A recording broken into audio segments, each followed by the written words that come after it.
and everyone's training, and it really didn't take long for me to be like, oh, I made a mistake, I want to do some racing. So I said to Mark Banks, Leander, the head coach at the time, I want to do some racing, what can I do?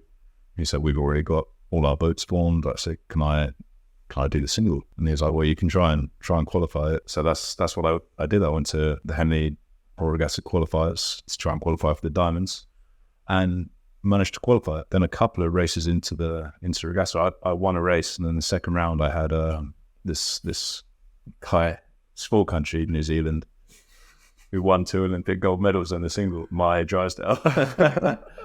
And I was sat on the start line, and I was 22, and I was quite realistic, about how the race was going to go. And I was like, well, there's only really one thing you can do, and that's lead them for as long as long as possible.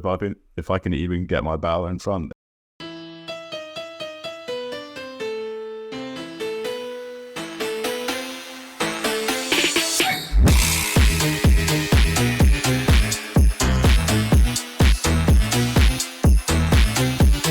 Hey, what is up? Welcome to Last Recounts.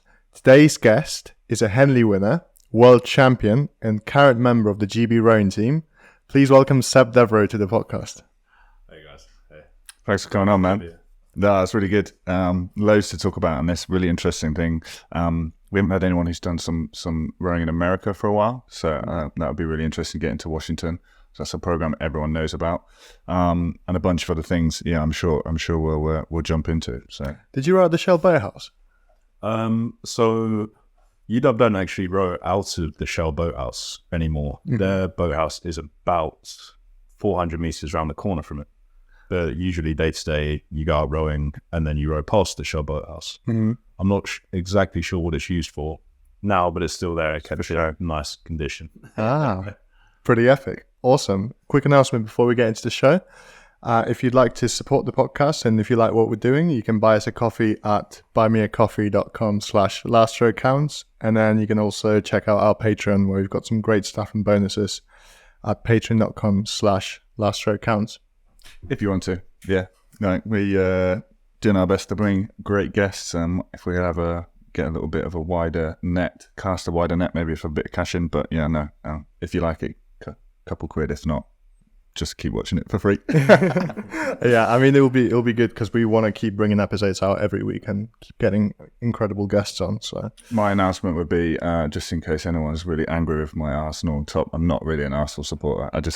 I like the shirt. It was like my first football shirt when I was a kid. Pete got me a reissue for my birthday, which is pretty cool. Yeah, it's a birthday gift, so it's excusable. I saw some dirty looks from Seb over there. Before in the comments, like, you dirty gunner, like I can't claim it. I can't claim it. Cool. So how we always start, I always find really interesting, is how did you find rowing and get into it in the first place? Right. So as a kid, I did absolutely any sport I could try. It was like football, rugby, anything the school had to offer. I think even like kickboxing for a little bit, like gym club, until I got to the age where other boys started to make fun of it. But yeah, everything. And rugby was my main sport, and I basically just got a little bit bored of that around 15, 16. I was like massively into my cycling, and that's what I was doing with my friends. So I told my parents that I wanted to stop rugby. They said, you should try and find something else. So basically, to get them off my back, I went down to my local rowing club, which was Marlow. Went for a trial there, and I'm sure, as both you guys know, once you start, it's a very, very quick, slippery slope. And all of a sudden, you're training 6-7 days a week and not doing any other sports. So from early on, you just loved it, enjoyed it. Yeah, pretty much. I mean, there's always people always talk about setting goals and stuff like that. But when you first start as a junior, there's a race almost every weekend, if it's a head race or whatever going on. And so there's always I found something to aim towards, which I liked when I first started. And look back at those pot hunting days, like when you could just turn up to a regatta and just race back to back for 10 hours. Yeah, just exactly. Like, you're in the double now, you're in the quad now. Like, someone jump in the 8, and it's like, completely different experience. I just love that rowing gives you something to look forward to, like almost on a daily. So it's like really easy to get out of bed and just feel like compelled to like go and improve yourself almost on a daily basis, like you said. Yeah, you're exactly right. Yeah, absolutely. And like it's fun being part of the squad, right? Like get on with the guys. Like even that time at regattas when you're not racing, you sat around eating or in between training sessions. It's a pretty good thing to do. Is this where the famous name Lunchbox comes from?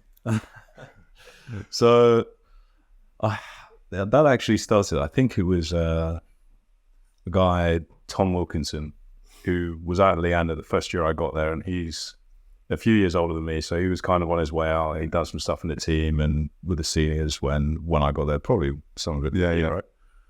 And I think it was on a night out where him and one of the other guys were arguing over who was the most influential athlete at Leander. And I think it might Ben Duggan, I think. Yeah, I was literally going to say it must have been Duggan if you're having this conversation. Yeah. He was like, "No, it's definitely me. Look, I could start calling Seb Lunchbox, and it would stick." And I mean, I guess he was right with that. It's still on my locker at Caversham today. So. Is it? Yeah, no. I thought it was because of obviously like your build. Like you're one of the only people I've ever seen do a flag in real life and actually not just do it, like smash it. Yeah. No, there's lots of, urban myths and legends about where that came from, but I was fans where it came from. Tom Wilson was at the club, the whole time from when I joined. He's a couple of years older than me, but I think it was probably like, honestly, like 5 or 6 years before I realised like I didn't know his name because he was just Wilco. He's just Wilco. And I think I was talking to someone and I was saying, "Oh, this guy, what's his name?" Because I think I'd been saying like, "Oh, he's a friend of mine." Yeah. What's his name? And I was like, I don't know his name. Now I feel really awkward because I'm just said he's my mate, and I'm like, I don't even know his name. But yeah, nicknames stick down on the rowing scene, don't they? I had exactly that because I knew he became the head coach at Borlase for a bit. Yeah. And I was like looking for some work right around while I was training at Leander. And I was like, "Oh, Wilco's a head coach at Borlase." And so I had to write this email and try to put his name down in the email. I was like, shit. There you go. Exactly. Yeah. That was his name. That's pretty funny. Yeah. So, like, what age were you when you first stepped foot in the rowing club? I was 15, turning 16. Oh, so I think I had most of the J16 year there. That's comparatively quite late compared to like quite a few of the other people that we speak to. Yeah, no, it is. I know some guys like Jack Beaumont started when they were like 12 or 13, but yeah, I mean, there's a bit of a spectrum. There's guys on the team now like Graham Thomas who didn't start until university. So he completely missed under 23s because he aged out before he was good, basically. But so you did you do, are you a 2-year junior? Yeah, I was. So, but then you went to like junior worlds, like within 2 years of starting. Yeah, I picked it up pretty quickly. I mean, I attribute that to Marlow having some good coaches when I was there, but also we had a good group of guys. With juniors, there tends to be a good club for a few years, and then another club might take the handle for the next few. I was lucky enough to just happen to start there when I think there was. I started with Harry Glenister. Oh, nice. Yeah, no. So he's done a lot of stuff in the team, under 23s at Oxford now, so he was really good.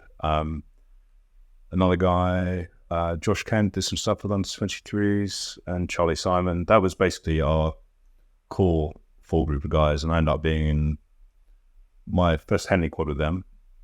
Sorry, not my first Henley quad, second Henley quad, where we made the final as J17s. Raced against Jack Beaumont, who was rowing for Borlase. Unfortunately lost that one. But so yeah, I had this good group of guys there, and when you're rowing with other good athletes, it's probably easier to develop, isn't it? So I picked it up quite quickly. I find it incredible that the whole junior scene in the UK is like incredible, all within like 15-mile radius from each other. Like you got obviously the Maidenheads, the Marlows, and Henley, and all that. So it's like Maidenhead, Clare's Court, Leander, Windsor Boys. Yeah, Windsor Boys, Henley, and Marlow. Yeah, it's like literally all. That's great. Yeah, I mean, Marlow and Borlase are literally other sides of a lock to one another. So their quad was training on that stretch, we're training on this stretch all year. Then Yeah. at the end of the year, we went 5 miles down the road to Henley and racing fellas. Were you giving each other dirty looks over the log? We didn't really. I mean, like Jack's one of my good friends, like now, but we didn't really know each other back then. Back then, they were just the opposition. Yeah. Not really.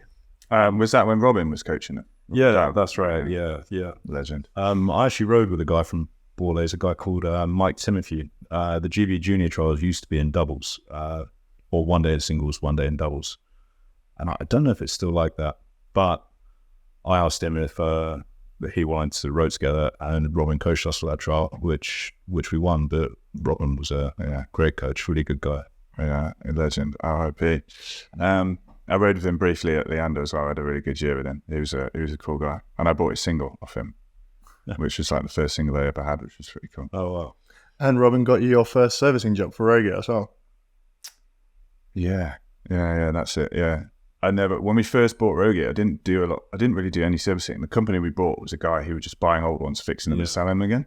And then Robin got a job at Pembroke. He was like, "Oh, do you think you can service these rowing machines?" If I can fix it, I can service them. He said, "Oh, this company says it's like they'll do it for like £60 a machine." I was like, "Oh, I'll do it for like £50 a machine." He's like, "Yeah, sweet, come down." And then now, like almost the entire, I think last year we did like 2,000 machines. We serviced 2,000 machines in 200 clubs. So all from that. Yeah, just from Robin. Yeah, he was a great guy. So after he coached us, we went back to our normal clubs. We were doing whatever. Then I think in that schools or something. So we were actually competing against his athletes.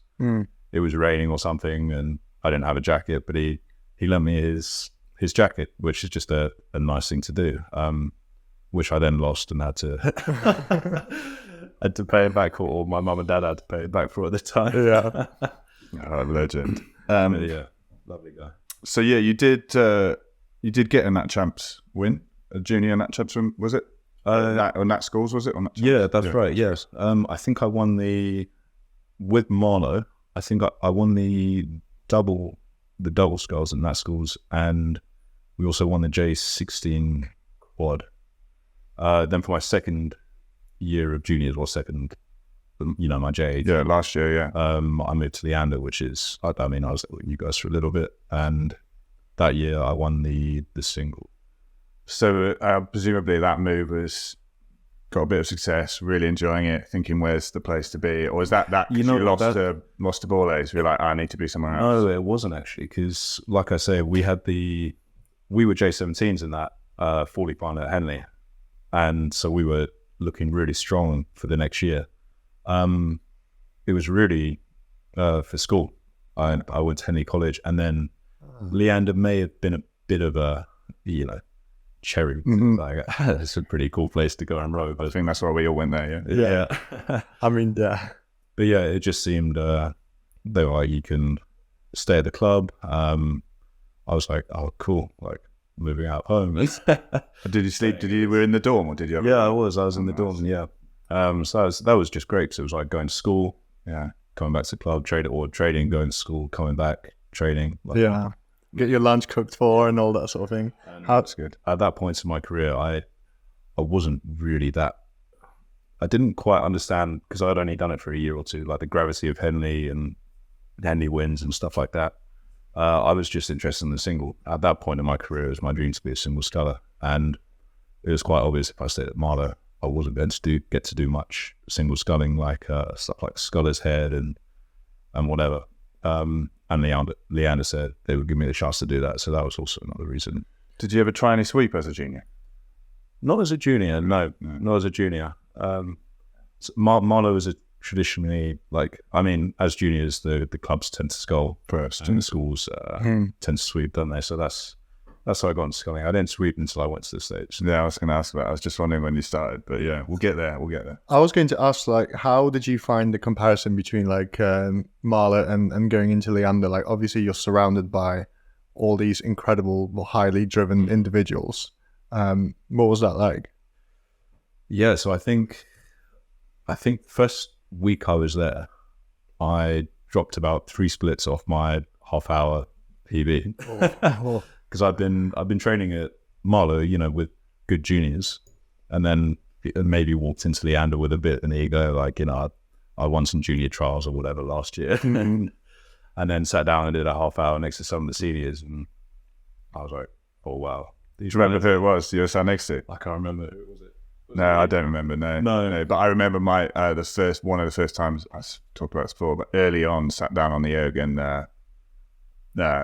Ian Lawson, who was the single sculler in 04, was on one side, and Steve Williams sat down on the other side. Yeah. I was like, what the fuck is going on? Like, that was a wild one.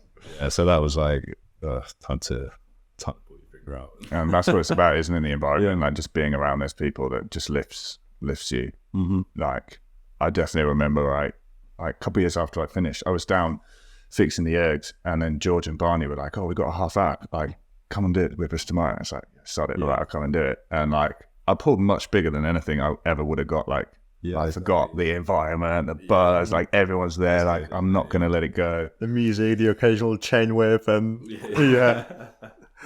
So second junior worlds in 2013 in the double. Yeah, that's right. In A final. A final this time. That was in the double with Sholto Carnegie. Yeah, who's currently in the men's 8, and him and I are still good friends to this day. Again, it's nice to kind of start my career with him. That was good fun. Coached by Steve Gunn, who's been around for years. Nice, great coach. And Steve Gunn and Richard Bolson, more commonly known as Druffer in the rowing world, who said if we win, and tell us why, as it's a closely kept secret that we didn't, and so I still don't know. But yeah, that was good. Lithuania. Oh, Trakai. Yeah, that's right. Next to the castle. Yeah, the castle in the middle of the lake. It's good, as a kid, you're getting to travel and see these cool, unique places, and so it's all a big adventure for me back then. I mean, it still is, like, going to these places nowadays. So I think it's great. How did you find international racing, or just like the thrill of it? Yeah, definitely a big shock. Actually, similar to what I was just saying about turning up at Leander. Like, it's just at any level, if you're a junior racing juniors or under 23s, seniors, whatever, it's always just the next thing. So you turn up the first race. I remember. So my first year, I was in the quad with Tom Barris, Ollie Knight, and James Rudkin. That's packed. Yeah, it was good. And our first race, we just got absolutely dropped at the start, and I was like, "Wow, is that the kind of thing we're up against?"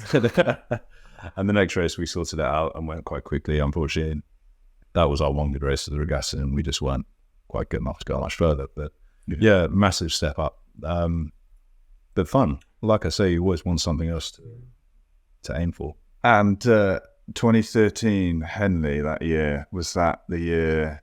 Yeah, that was the year. Oh, so I thought everyone forgot about that. I only not to stab you in the back, but I mention it just because I think it's obviously stuff goes wrong sometimes. I'm kind of interested in how you kind of managed to deal with that. Yeah, I guess it's like the insurmountable amount of pressure that was also like put on Leander juniors at the time, because like Leander famously hasn't won a fully until your brother's gone and done it a few years later. Yeah, he finished off the job.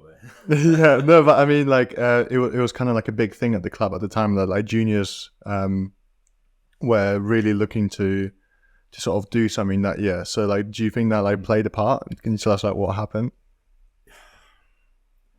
Yeah. Definitely a bit. I mean, like I say, I went to the club and I wasn't too interested in Henley, but then if there's any place to kind of realize what a big deal Henley is, it's in Henley at Leander, walking into the club with all these pictures of crews that have won hundreds of medals over the years, and all of a sudden that became something I wanted to do. And again, kind of luckily, just so happened that we had a really good junior squad at the time, and so we formed this good quad, which was myself, Harry Lees, Sam Watcham, and Ollie Frederick Lees. Okay, that's pretty big as well. Yeah, it was really good. So we were going really fast, and it was all like geared up that we would meet Marlow, who were the other fastest, quad in the nation at the time, on finals day. And it's where I learned a lesson, because everything, I was maybe taking the races before that for granted, just thinking about Sunday, every race is important. Then we went off the starts and it's one race. What day was it? That was the, I think the Saturday. Okay. But the Friday or the Saturday. No, it was Friday. It was Friday. And there was a little bit of wash from a launch or something like that. And it was literally 3 strokes in. My blade just clipped a bit of wash, flew out my hand, under the boat, snapped. And my initial thoughts were, it's okay, they're restarted. But no restart, that was it. And we never got the showdown that was kind of, it was never promised to us, but that's what was playing out, you know, in my mind while you're training and you're envisioning what you're going to do. But yeah, like you say, I mean, unlucky, like there's not like, you could have dropped the blade like 50 times, like it would have only broken once or twice. I know, and you know, it's something that never happened in training. It's just one of those things, but it's learning to deal with pressure, like you say, and definitely learn a lot from it. It happens to like the best people. Do you remember a guy called Chris Laurie? I remember Chris. Yeah, so that happened to him in the year that they've won Henley in 2015 in the semi-final. I think they were up against Glasgow with like Gavin Horsburgh and Josh Armstrong, like those type of people.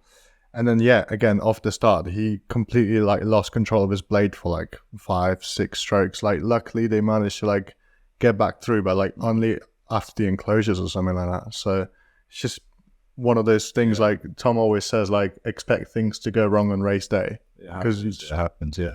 I've had a crew member catch a crab in as we're leading in the last 150 meters of Henley, and we got rode through and we're out. But it happens because of the experience that I had. I had no anger or upset. I just felt bad because I knew that he was going to be feeling worse than anyone else in the boat in that moment. But yeah, it's just learning, isn't it? You see professional sports people all the time make mistakes. It's about what you do. Mate, I crashed into the island about 3 weeks before Henley. That thing that never moves. That snapped the quad in half, basically. Though we were doing some starts practice, like 250s at full race pace. And I've been complaining about the steering for a really long time. And then I didn't hear Lavinia shout from the bank. I look around and I'm like, oh no, we're going to hit. There's nothing I can do now. So it was pretty traumatizing. I didn't eat for 3 days after that. I was like, I know, it feels fucking horrible. Mark Vance, our head coach, said at the time, he was like, I'm going to make him pay for it because, usually the club covers damages to boats in accidents and stuff like that. But as the island hasn't moved in 400 years, that was quite easily avoidable. That's everyone crashes. Yeah, these things happen. So I was sort of interested to see your perspective. I'm always quite impressed with having spoken to a lot of people now. You know how high performing athletes deal with adversity, and I think it's quite interesting for the people to see. Like, shit happens, and like if you can take perspective from it and learn from it, like you're never going to have a perfect career. So you got to use these opportunities to like grow. Yeah. Exactly. I want to give credit to Banksy though. He didn't make me pay for it in the end. Didn't? No, he's a nice guy. That was a classic little tactic he used to do, where he would tell everyone else that they'd paid for it, but like not actually make you pay for it, just to scare everyone into thinking. Yeah. I got so much shit for that. For the weeks after, they were like, have you seen the Met Office? They said that there's going to be some seismic shifts, and then the river's going to go completely berserk, and the island's going to move again. I know. You just got to take it. I mean, you just got to accept the... Weirdly enough, they still made me stay at Henley after that. They didn't move the rudder off my feet. That's it. It's just a mistake, isn't it? Like they had the faith and the trust in you. Then by taking it away from you, what they're saying is, we don't trust you. Like, and what's that I say to you? I can't do it. But you went and you steered Henley, you did fine. Like, it's just one of those things. And people have crashed into the island since then. So your time has been muchly forgotten. That's good. That makes me happy. We did. We used to go to Dorney on Thursdays. My first year at Leander, and Roger the Ergo Dodger crashed into the pontoon at the start line of Dorney, and it's like markers and red boys and everything. Yeah, they must have just been in the zone.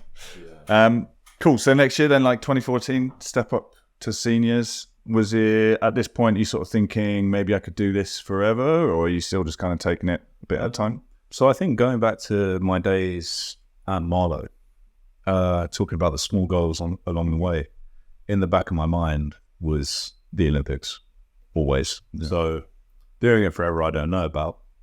In fact, I thought I'd maybe make the Olympics a lot sooner. Well, I haven't made it yet, but you know what I'm trying to say. By now. Yeah.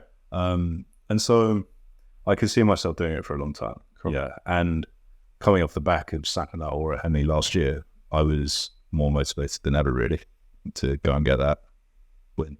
Nice. Yeah, that was the year that you were in the infamous quad with Angus, Jack, and Sholto. Like, I just remember like watching training videos of you guys like from Banyelas and just like being in awe. Like, that was, to me, that was probably like some of the most aesthetically pleasing rowing to watch. And you were rapid as well. Oh, thank you. Yeah, that was great. I was at Henley campaign that year. Then it was awesome. I mean, like, how were the starts? Bit nervous. Far cleaner. I'll tell you what, the first one really gripping. Yeah, exactly.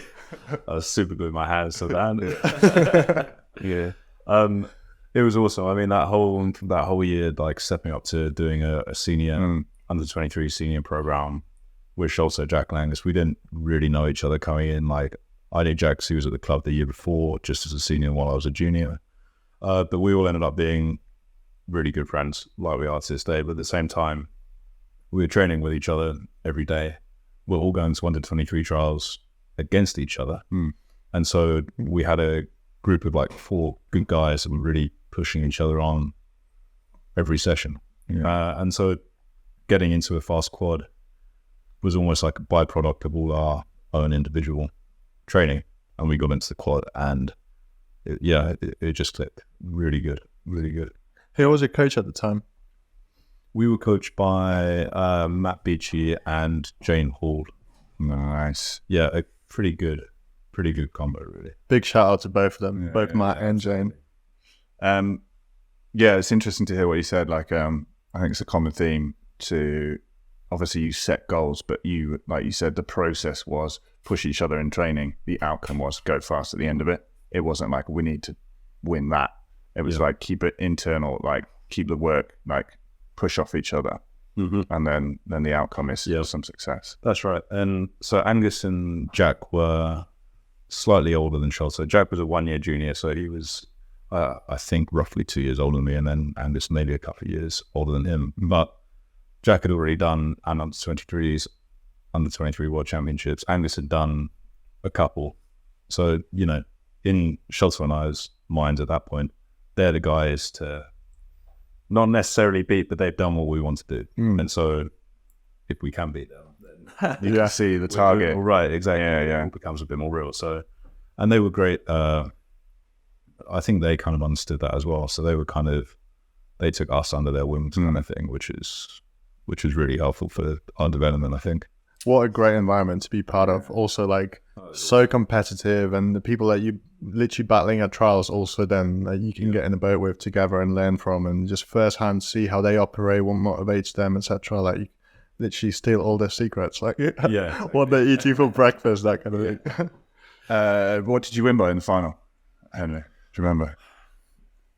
I wouldn't say 2 links. Okay. 2.5 links. So you didn't know till you crossed the line, sort of thing? No. Yeah. Feel good?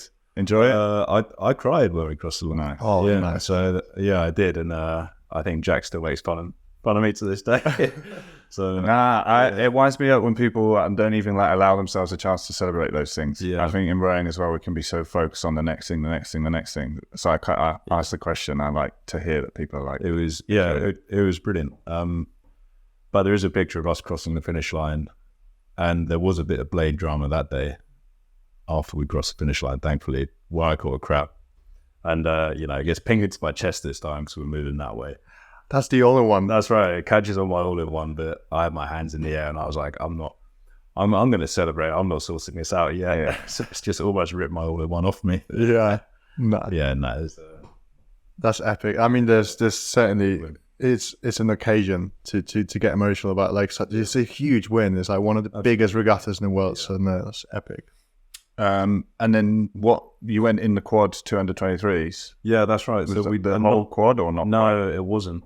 So when I say they, the under-23 coaches at the time had Jack and Angus lined up as the double. Right, yeah. So they went into the double. They won bronze that year. Like, great result for them. And Schultz and I went into the quad with Tom Barris and Robbie Massey. Yeah, okay. We didn't do that great, I think, C final. But my goal for the year had been to make the under-23 team and win Henley. So I wasn't overly disappointed. So I still had, a bit of time left. I think it's a hard thing to do. We've spoken to a few athletes, I guess, because we've spoken to some great athletes who have made that step up in 1 year. But the majority of people don't go from junior to under-23 in 1 year. Mm-hmm. I'd say the majority of the team takes kind of 2 years to make that step up. Yeah. So it's impressive still to do. Also, like under-23s is like some of the most competitive racing out there because you're like so similar in age and, well, no, you're basically the exact same age and like physiologically there's not going to be like that much difference. So like sometimes the difference between being like A or C final can be like 2-3 seconds over 2K, which is fuck all. Yeah, and we used to run off, there used to be separate under-23 gold medal times. So when we were training at Leander, if we did like Saturday morning singles testing, you'd get different gold medal times. And then literally like, I think it was like my final year of under-23, it's like the first time that my under-23 gold medal times were like getting me anywhere near the top. And then they're like, we're scrapping this now. Under-23 is too fast, we're all going with the same gold medal stuff. It's like back down again, like, you fuckers. But yeah, like the speed under 23s is mental. You got people going to like both under 23 and senior worlds the same year, which is wild. But it happens. We'll get onto that. yeah, all that as well. Yeah. Well, not in similar years. yeah. That's cool. We got to mention 2015 as well at Henley. Remind me, 2015 Drysdale. Oh yeah, no, that's 2016. Was it 16? 2016. Okay. I got it down on the wrong year. I'm not sure. I can't remember what I did 2015. No, that was 2015. I think it was. I looked it up. I watched the video earlier. I was doing some research. Yeah, so that was. I'd just gone to the States and I was back from UW. Okay, yeah, we should talk about that first. Yeah, what was that decision then in terms of? So I kind of heard that other people were talking to American universities. It wasn't really something I'd considered until the end of Junior Worlds when recruiting coaches were allowed to come and talk to athletes, and I'm allowed to talk to athletes during the competition. And I had all these coaches come over to me and start talking to me about it. And then I started thinking, well, maybe this is something to think about. But I'd already committed to the next year at Leander. Yeah. So that year started to do some things you have to do, like taking the SATs and whatever. And Washington was probably the university recruiting me hardest. And at the moment, I think they just won 3 national championships back to back that year. So I flew out there. They flew me out there for an official visit, and it's like looking around this incredible university, and they were obviously showing me all the best bits. Walked me out into the middle of the football field, which is 80,000 seat stadium, like similar to Wembley, and I was like, this is university. It took me out on the lake, down the Montlake Cut, and seeing all these, the Shell House. I was like, this is a pretty cool place. You've got Mount Rainier in the background of the lake. So I was like, I'd like to go here. I was sold without really looking at. But they don't scope any other universities. No, they don't. So that was a bit of a pretty steep learning curve. But, in my maybe arrogance, I was like, I'll be fine. I'll pick it up quickly. It took a little longer than I thought it would, but eventually I did. How did you find rowing compared to sculling? Just not just in terms of picking it up, but just how do you compare the two? Honestly, a very, very different sport. yeah.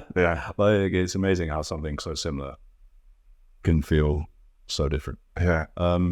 But as a kid, just always trying all these sports, like, to me, it was something else to master, something else to learn. And so I really really like threw myself into learning how to do it as best I could. And I enjoyed that. I enjoyed that process for sure.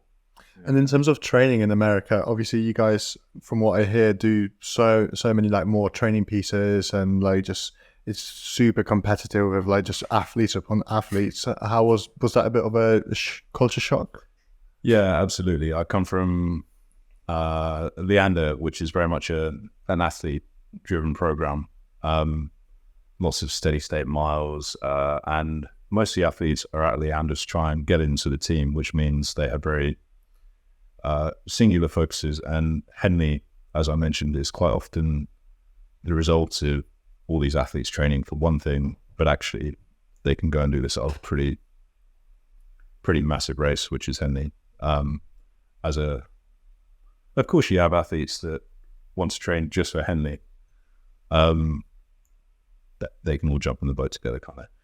So I went from being a single sculler at Leander to being a part of a team. How big's the squad? Roughly 50, I think. Yeah. So they boated 3 8s and a 4 for nationals. So what's that, 16, 24, 28. And obviously with other guys in the team as well. So yeah, massive team. Yeah. All these guys training together. Again, this time, all competing against each other every day for seats in the few boats that there are. So it's just like battle paddling on a daily. Yeah. And even when you're not, you're trying to get one up on the guy the boat next to it, which that part of it is in my nature. I've always been a racer, or somebody that wants to, like battle paddle a bit and like basically have fun with the training. Yeah. So went from this like athlete driven program to a program which is more directed by coaches, and it was a big change. And while there were some great parts, it definitely took me a while to adjust to that way of being. Was that like technique or different training load, or just having to shout Bowball every session? Honestly, I struggled with the training load a lot, or the balance of training and going to school. A typical day will look something like a 6 a.m. practice or 6:30, so you're waking up 5:30, whatever, practicing till 8. Then you're hitting the dock at 8. You have 20 minutes to get in, shower, walk 10 minutes up the hill, and get to class. And you're in classes 8:30 till 2:30, 2:40. You're back down to train. You train until 6. Then you have dinner in a room above the Conabare Shower House, and then you go to tutoring for your classes for an hour or two. Wow! So then you get home 8:30. Some nights, you obviously have some days which aren't completely jam packed like that, but that's you have quite a lot of days like that, and so it was quite stressful actually. Like it's quite a lot. I don't think I could do that now. Yeah, that's like eat, sleep, row, repeat. Yeah, literally. Any university, there's like time for nothing else. Universities are like that. Yeah, I feel quite fortunate. I never went to uni. I had to row at the same time. I should have probably. But. I remember I went to Newcastle for a bit, and then like we got our training schedule, and I was like, I've got lectures like for 4 of these sessions. They're like, just skip them. All right. Yeah. I was sleeping in like all of my 9 a.m. stuff I was like bothered to go to in the first year. Like, fuck that. Try to think, at that point, had there been any British athletes had gone over to America and come back to the team? Because my kind of time, there was certainly like the GB coaches were sort of trying to dissuade people from going over to America because people didn't tend to come back and make the team. Yeah, no, you're exactly right. I think the year that I went was the first real year that there was a big influx of British athletes going to the States to university for that exact reason. In individuals said exactly that to me. They said, if you go to the States, you won't row for GD. They're not interested. They won't be interested in you. And I was like, well, if I come back and I'm just fast enough that they can't say no to me, I hope they will, and these people are wrong. But at the same time, I was like, this university is offering to pay $50,000 a year tuition, so I can go to university and come out without any student debt, and I get to go to America and fly around America and race and row. Like, that seems like too good a deal to pass up on, really. And so that's what I chose to do. Thing is, I think it's a bit from the guys I know, this is like Andy Holmes, Ant Locke, Pat Lepage, all the Harvard boys. Like, they didn't not come back and row for GB because they weren't good enough. It's just because they like found other stuff in their life that they wanted to do. So I think it was like slightly disingenuous at the time for that kind of like thought. You won't be able to, like, if you want to, you will be able to. But like, it's obviously it's changed massively now. And like I said, that year was kind of the first year that a lot of athletes went, and some did drop off, like your Seb, your friends, but actually there was a good number of athletes that really wanted to come back and race for GB, and these were some of the best juniors or first year of under 23 guys, and so it suddenly became, it's not like it's one athlete that GB are having to exclude. It's quite a lot of them, and I think they kind of clocked on pretty quickly as well that these athletes are going over there, getting trained to become into these really strong, good rowers. Why don't we make use of that? Yeah, absolutely. To be fair, there was like Ben Duggan, for example, was at Brown. He came back for under 23s, and in 2008 they didn't want any of them. So like Ben Tufnell, who's at like for Row 360, they came back and did like an extra Leander visitors for. But like in 09, Ben Duggan was involved in seat racing, and we were in the 8 together that year. So yeah, that was kind of the start of them realizing like, this was crazy to like not be having these guys back. Also, to add to that, most of the debt that people have in America comes from like student loans. So if you can get a chance to go to America and not have any student loan, like that's incredible deal. Also experience like all these sports, big stadiums, the culture and all that. Yeah. And also like great that you basically proved everyone wrong, and like so there's no longer anyone can say no, don't go to America. You're like, no, there's guys that did it and came back. So yeah, it was definitely an experience. Very cool. I can imagine.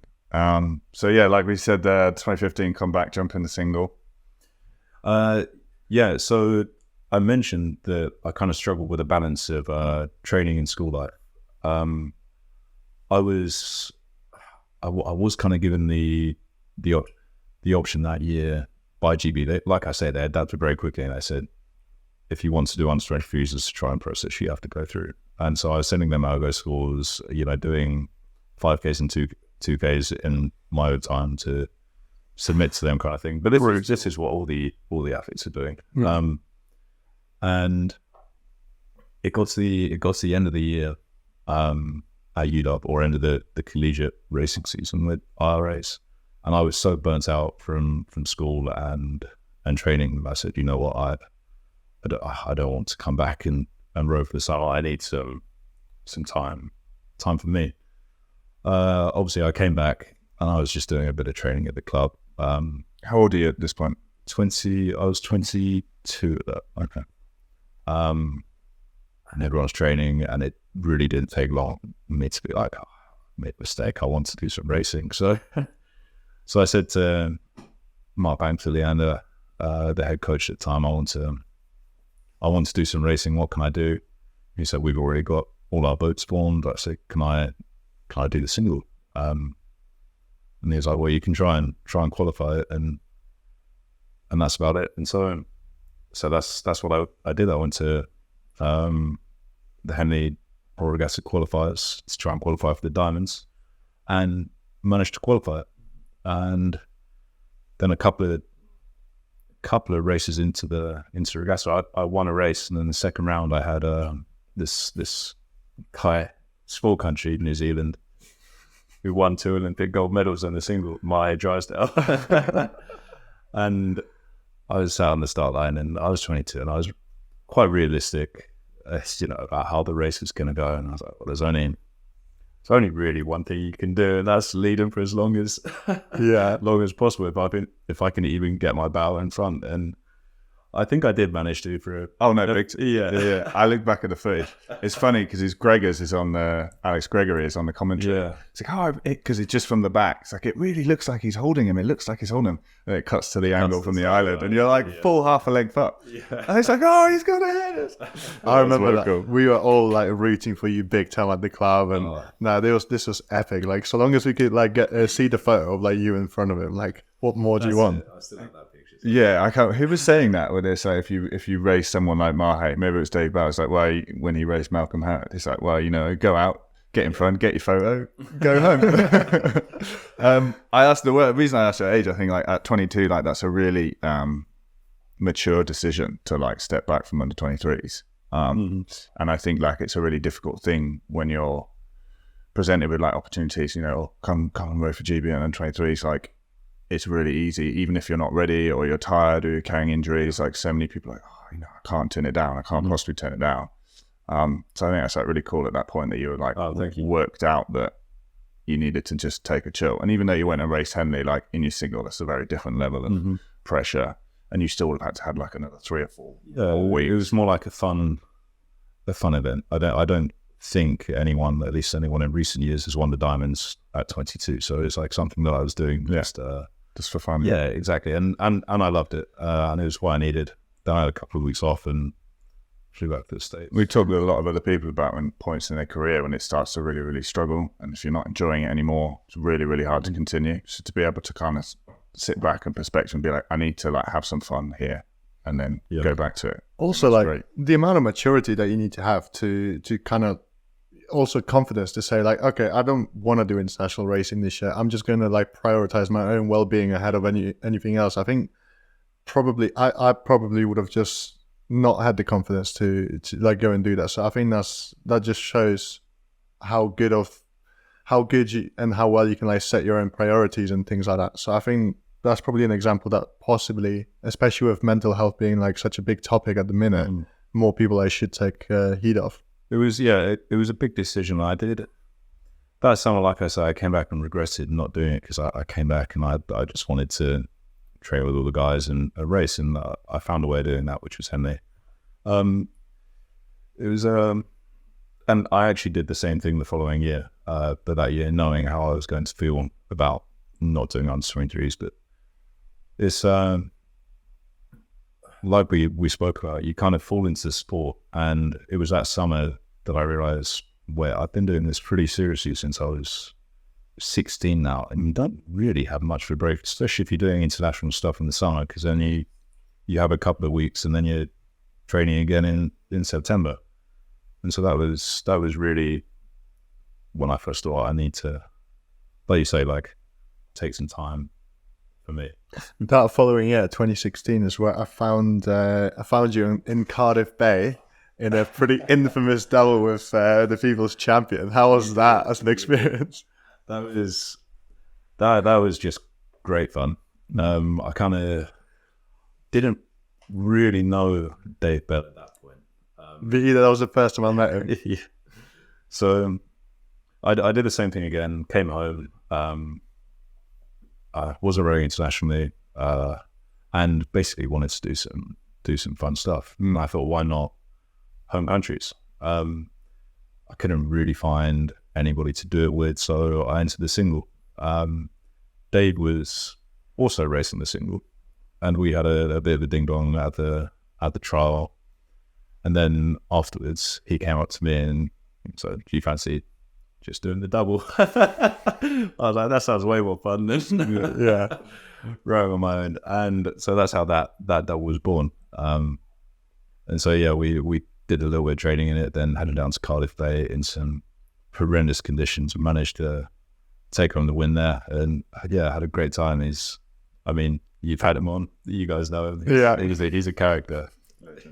Yeah, and that was also like with Lavinia, I think, coaching both mine and your crew at the time as well. Yeah. Shout out Lavinia. We were in the truck, and I bought like this 3 CD, you used to get those like compilation. Now Music. So one of them. It was Rapper's Delight. It was cool. Nice. There's loads of good rap songs on it, but I was playing the truck with Lavinia. Lavinia's just she's a great coach and a good laugh. And X Gonna Give It To You came on. You know the song? Yeah. Don't tell me she sang along. No, she didn't. But Dave Bell sang every single word. Oh my God, I had a vision of Lavinia just, X gonna give it to you. Yeah. Oh, that made my life. Yeah, the three of us had a good time there, down there, didn't we? That's good, man. Like, this, like I said, I've given people advice before, like the time for serious rowing will come. Like, rowing will get really serious. Yeah. You don't need to rush it. So if you can make sure you still have fun while you do it, I think that's really good. So how did you come to the decision to go back to international rowing the following year? So that was actually my final year at UW. You usually study for 4 years. I did 3, and basically was at the end of my tether. I just got taken out of the varsity boat. In my opinion, unjustly, but hey, that's the sports, isn't it? And I had a bit of a crash, and essentially transferred from UW to Temple University in Philadelphia, but didn't really leave UW on the best terms. I felt hard done by. At the time, this is looking back, I've matured a lot, and I feel very different towards the situation. But at the time, felt like I had something to prove, and I'd gone through the training system for the year, and I was like, well, this year I have to do it. I don't want my season to finish on such a bad tasting, note. And came back. The quad that year had already been selected, and the weight of the world, when my semester finished, I basically got back too late to do any sea racing. UW worked on a quarter system. Other universities worked on a semester system, which is, so we finished at slightly different times. So the other guys coming back had already come back a bit earlier, done some sea racing. And I got back a bit later. Fortunately, there was this other guy, Sam Mayer, who was at Harvard and was also in a course system, got back at the same time as me. And I think we got back, didn't really know what we were doing, but we're the only 2 scholars there. They said, you're not going to get a chance to sea race into the quad, so you can try and do a time trial to show us that you're fast enough to go in a double or a pair. And we've been running around the double, and to be honest with you, it clicked from day one. So we'll give this a go.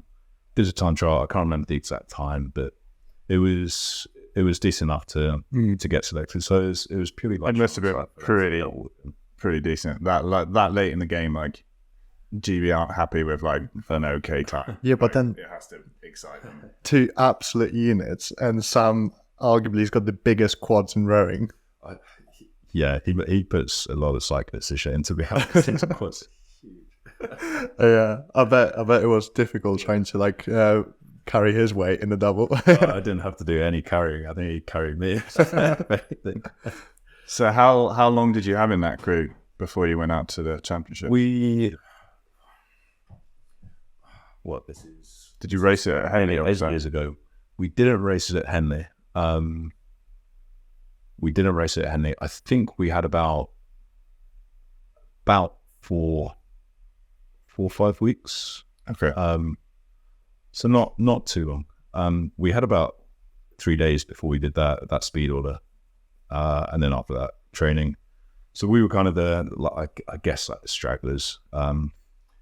We didn't really have a coach at first. We were a little bit like a forgotten boat, and then there was this coach bumming around Caversham, like hoping to be given some of the coach, until he saw that we weren't being coached by anybody, and went up to somebody like, can I give them some coaching? And they were like, yeah, sure, if you want. And that guy was Kieran Clark, who fitted into our trio just like really well. Sam and I clicked as soon as we got on the double, and then Kieran came in with just like this wealth of knowledge and rigging ability, and everything, and it just became this really fun like little trio of like 3 guys that kind of felt like outsiders because they quad had been together all season, and so everyone had been selected before us, and the double was the only real option. So nothing more powerful than that underdog mentality. Exactly. Well, that's what we felt like, even if we weren't. That's so good. You make it. Yeah. Also, Kieran is an absolute wizard. Like when it comes to like his rowing knowledge, we've had him on. I think it was episode 30, and was that the year that he started his gold winning streak with the? That was. He was. Oh, you've given the game away. Oh, I'm sorry. I'll cut that. It's fine. I think most, whether you know or not, it's not that. He was medalist before that year, as I was, as an international athlete. Sam, on the other hand, I don't know, he'd won like 16 junior world championships. not quite that many, but I don't think he had never not won a gold at a world championships before. So I was pretty excited in a double with him. I was like, do you have some pretty confident in your speed going into that competition? Obviously, no one knows at under 23s anyway. Yeah, we had no idea.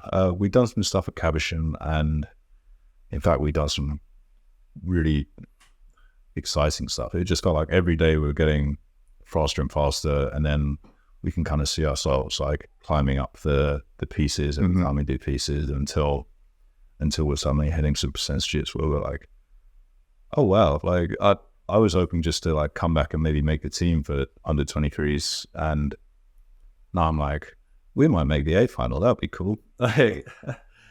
Is that was kind of the aim going into it then? Was just the aim going into it was do well enough to make the team, and then I did by the end of training in the UK. I don't think we'd actually even said it to each other, like because I know he was in the same boat. It was actually his first year of under 23s, I think. And he was just happy to make the team as well. After coming back late, we didn't know if we were going to be allowed to do anything. And so we went off, but expectations were slowly rising at that point. That's good to like keep the pressure off. I speak to some other people. Like sometimes it goes the other way when you start aiming a little bit too high. And even Kieran as well. He was just happy to be there, living his best life. Where was the competition? It was in Plovdiv, Bulgaria. Oh, nice. Which is one of my incredibly hot, 40 degrees hot. It's interesting that they've repeated under 23s there so quickly because Jack raced there in a single 2 years prior. Jack Beaumont. Yeah, that's right. He did. Someone must have bowed out or something. That moved it, maybe. Yeah, they do that. So I did a little bit of research on this. I found it quite fascinating because I saw that in the semi-final, the Lithuanian double does a world best time. We were speaking about this a bit before. Yeah, we were. So at that point, we'd had our heats. Yeah. And we were, I think, kind of second to New Zealand most of the way down. They were our main competition in that heat, and then in the last 500. We learned from training that we had a pretty good sprint. So we know if we were kind of in touching distance of anyone, we could have a pretty good crack at them. And we got through them. And so that was our path to the semi-final. But at the same time, we kind of done a bit of research on some of the other crews. And there are these 2 Lithuanians who were, I think they maybe got bronze the year before. Davidas got bronze in the quad in Rio. Yeah, that's right. And then Armandas, I'm not going to try the surnames, they're wild. Armandas 2016 won junior gold in the single. Yeah. So right. Junior world champion and Olympic medalist. Wow. Yeah. So I was like, that's a pretty stacked double. They then go out and put a world best time down in the other semi. And at that year, that Davidas, I'm sorry if I'm pronouncing that wrong, also won. He'd won the European Championship, senior European Championships earlier in that year in the quad, and then he went and won senior World Championships after under 23s in that quad. It's all coming back to me now. I remember, So I was looking this up and being like, good guys. Yeah. Did you realize your speed at that point in the so- competition? I had no idea about them setting the world best because with the way it works at World Championships, usually the heats run consecutively. So we're on the water as they're racing, or vice versa. And I think they went down just before us. But we were going along, and I had the speed coach in the boat, and we're going really quite fast in this race. And in our minds, it was like top 3, the semi-final, get through to the 8th final. That's the main goal in any semi-final is don't come fourth and don't make fun. You want to. So, we just seem to be like cruising. There seemed to be like power on tap, and we're going along. And we moved into first, I think, within the last 500 again. But I had like half an hour in the splits, and so we could have kind of cruised it into the line. But I was like, we might be off at a world record. So I called it up, and Sam was far more tactical about it than me. He was like, no, we're not doing it. And we cruised it into the line. It was only later, or when we got in, we realized the Lithuanians had set the world record in the heat just before us. And we missed out on the world record by, I think, a second or just under a second. So we could have done it. But retrospectively, I think his tactic, saving energy, and playing it smart, definitely the best thing to do. So then going into the final was, knowing that about them, knowing they've gone out and done a world best time, did it make you approach the race differently? Did you have any extra nerves from that? So I wouldn't say extra nerves. I would say that, like I was talking about expectations growing, suddenly we weren't just in the A final. It all happened quite quickly. We weren't just in the A final. We won the semi-final going into the A final. So there's a chance we might even get a medal here. Like, who knows? And the fact that Sam had actually turned around and said, no, we're not taking it up in the race before, I was like, we can maybe make up a second. You almost start thinking about winning, but it's got to be in the back of your head somewhere. Yeah. And so we're, side by side with them in the lane. I think if we can just stay ahead of them, then we'll see what we can do, or stay within touching distance so we can, have a go in the last 500. But that was kind of the goal. I wouldn't say it changed the way we felt. Maybe a little bit more confidence, if anything, going into it. It's just exciting, really. I'm anxious to hear how was the race itself? Like, I'd love to tell you it's like a fairy tale, but during the race it wasn't at all. We went off. Typically, we started quite fast. Had a bit of a slump through the middle K, and then finished relatively strong. So I think we went off the start, and usually by 500 we were close to the lead. But I'm the bow seat. I have a look across, and we're not really. I was like, oh no. So the race goes on a little bit more. We kind of keep the tempo a bit higher because we're like almost playing a bit of catch up. And I think we go through the K fighting for 4th or 5th position. And so suddenly all those thoughts of medals and doing well are kind of, you're racing, so they're back there a little bit anyway, but it's like we got to do something. And thankfully the Lithuanians had also maybe been locked into us, but they were in a similar position to us, and we were side by side with them. It was like both of us decided to step it up at similar times. So suddenly we're kind of locked in, fighting for that like 4th, 5th. And as we're doing that, unbeknownst to us, we're kind of slowly moving through the rest of the pack, until France, who had absolutely blasted out, had led the whole race pretty much. It was like France out there, then somebody ahead of us, and then Lithuania. And then all of a sudden I was like, you're in bronze, you can hold on to this, you can get a bronze, go on. And we keep moving until 500 to go. I think France were, I think they had a fair bit of clear water on us, so So okay, well, we have our sprint. We can try reel them in, and we took it up, and just slowly they were on my right hand side. I think lane 2, we were lane 4, and both of you have been in boats. So as you start moving, you start feeling that there starts to be a bit more energy, and suddenly each stroke you feel like you're taking a little bit more until you feel like you're taking big chunks. And with 250 to go, there's still like a length or something, but we've made up about a length. Maybe not quite that much. That's what it felt like. And we just Sam takes it up to like we're well above 40 strokes a minute. I saw there's a report like 44 that you do have through that. Oh, wow. Yeah. And at that point, all I was thinking was just hold on to your blades. Don't, I'm dying. And like, I was like, oh, and we're like slowly dripping closer to the buoys. I was like starting to see stars. I was like, oh, please just make it to the finish line. And then I didn't even know that we had gone through France. But there was a beep, and I look around, and there's no one on the left. I look around, there's no one on the right. It's like, look, we just won. And it took a second to kick in, and we had. At which point I went a bit crazy, I guess. Good, as he should. Under my feet, and I stood up in the boat, hands in the air.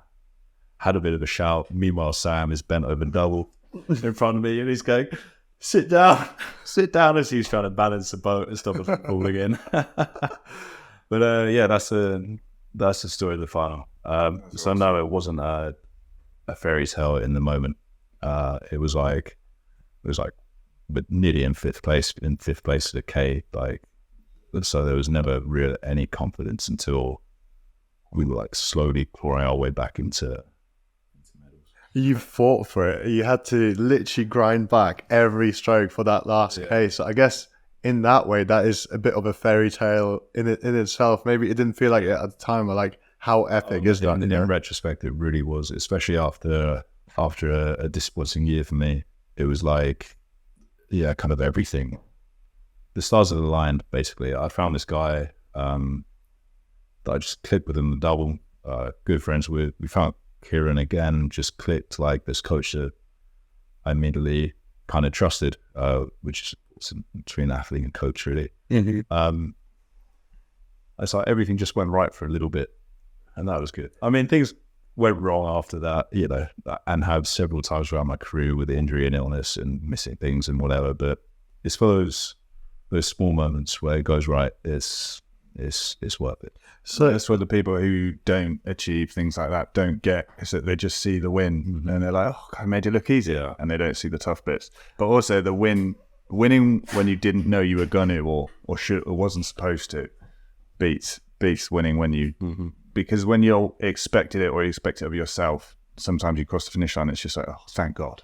Like, thank God we did what everyone thought we should have done. But like to win from behind, it's like, that's awesome. Also, like when we were juniors at Leander, I was a little bit after your time. So like you, in particular, were like one of the legends of the club at the time. So like to see you guys win a gold medal, I mean that was just epic. Like super happy. And you can get his autograph later. Yeah.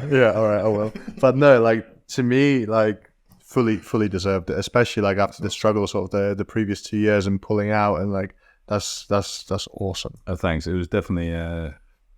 It was definitely needed at that point in my career as well. Some things come to you when you need it most, and that was my kind of wish that kind of kept me going, basically. Cool.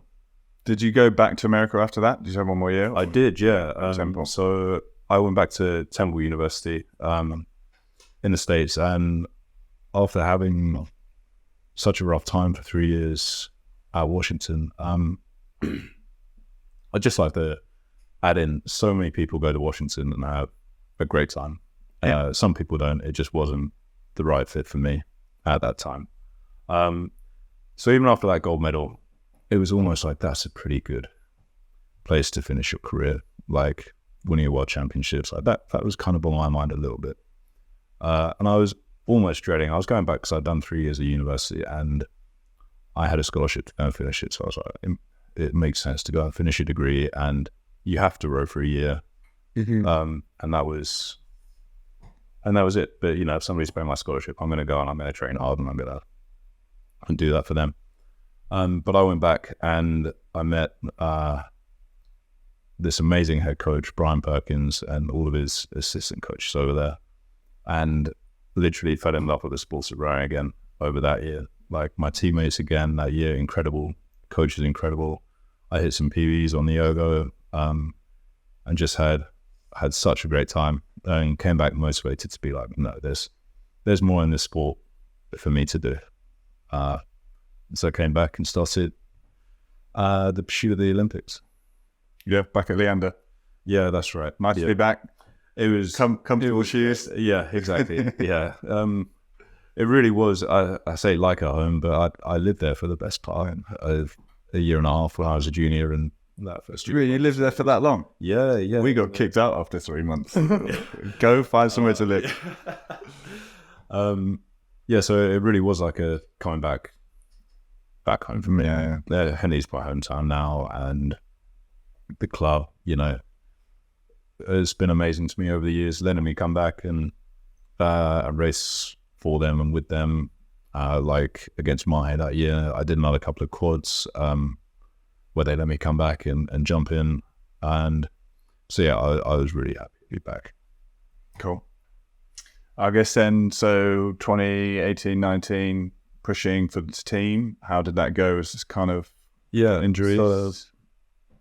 Excuse me. I came back, and the way things have worked, you're allowed 4 years of eligibility to row while you're in America. The way my credits transferred when I transferred didn't all quite transfer, so I had to do an extra quarter. So I missed the first part of the season of the 2019 season, and came back end of February 2019. So unfortunately missed the training process for that year, but that was time for me to be sculling again, getting my fitness back up to where it needed to be. Did a quad at Henley that year, which was again just good fun. It was part of the journey for me at that point.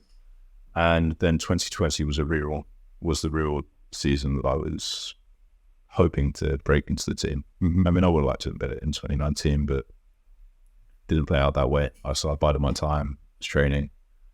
And then 2020 was obviously a bit of a disastrous year for everyone. Yeah. How did you find training by yourself? Some people say they gain strength from it. Some people maybe improves, and some people just absolutely hated it. What was it like for you? Yeah, you know what? I've still taken, since being in the team, my approach has always been kind of similar. Like, always remember the outcome that you're searching for, that take the training day by day. So I'm training in the moment. I'm not thinking I've got 12 months of training in the single ahead of me. I'm just in the moment trying to row my single as nicely as I can in that moment.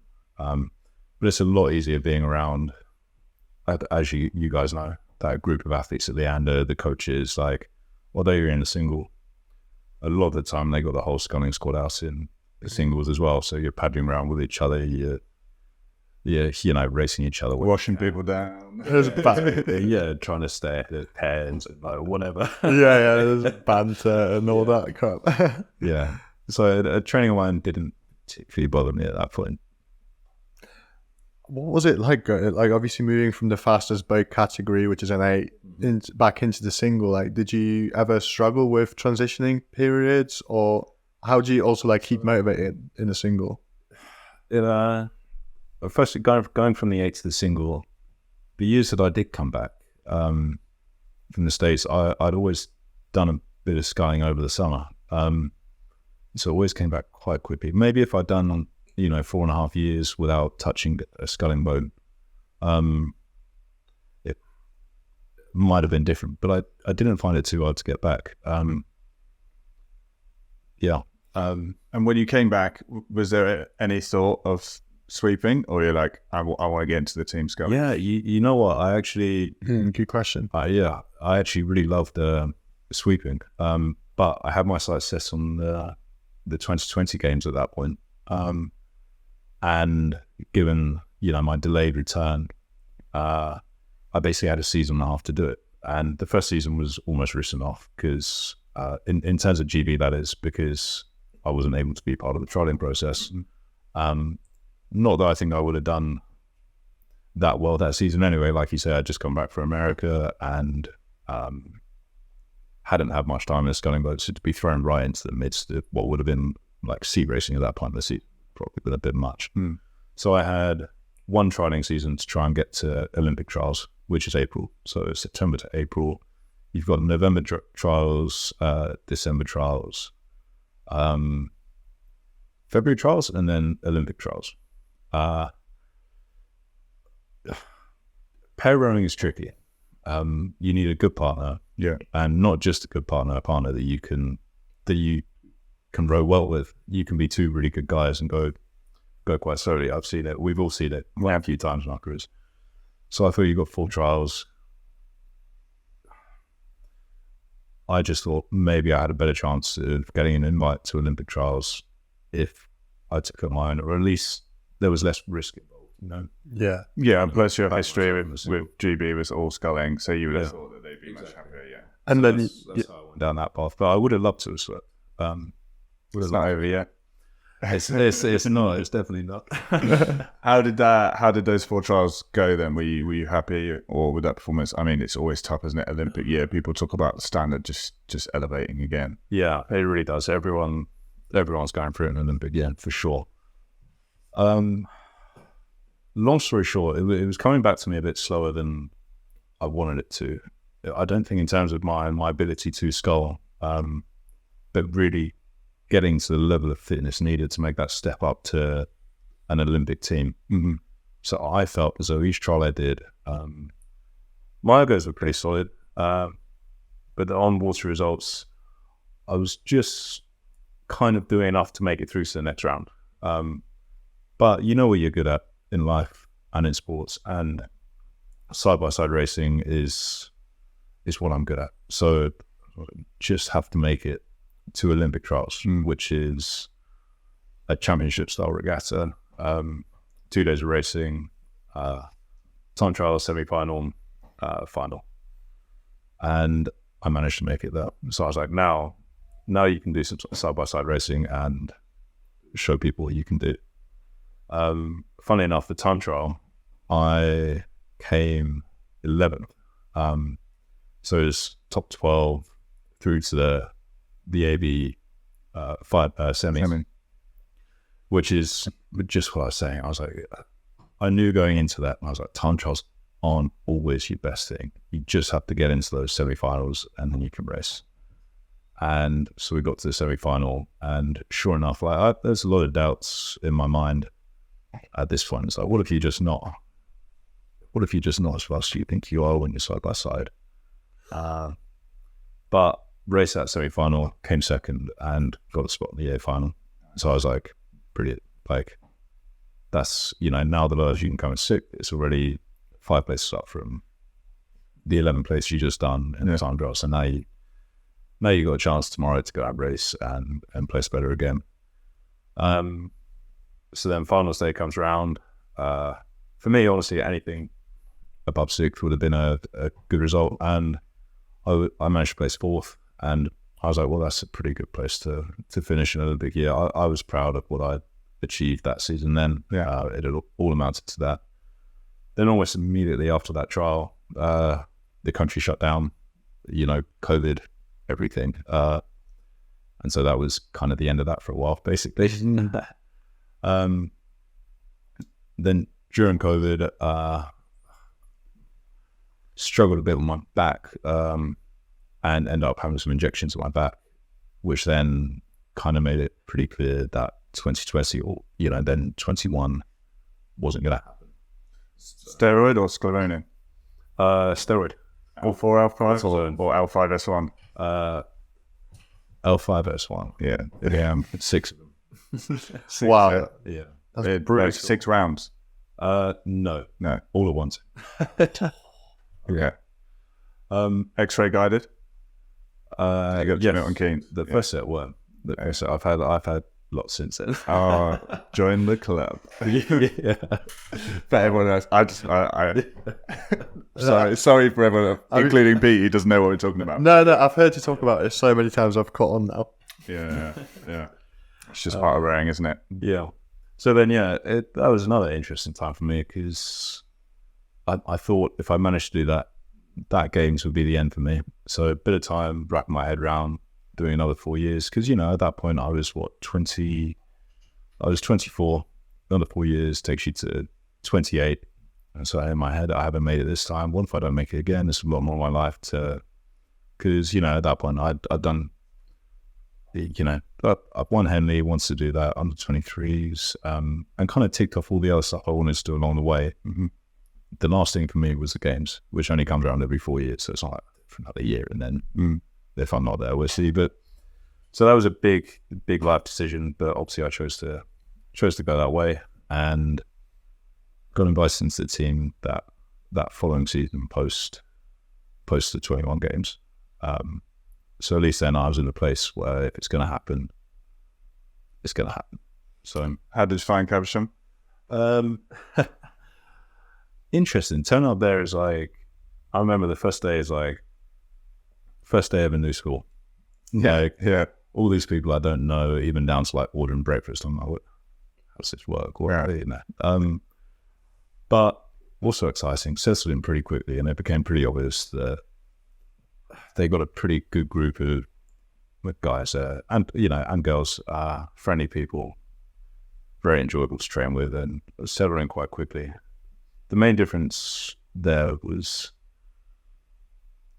everyone's there for one reason and one reason only, and the pressure that I mentioned earlier, when you're at clubs to get seats and stuff like that, is suddenly somehow even greater because most people are that much older. If they're doing this as it's their life.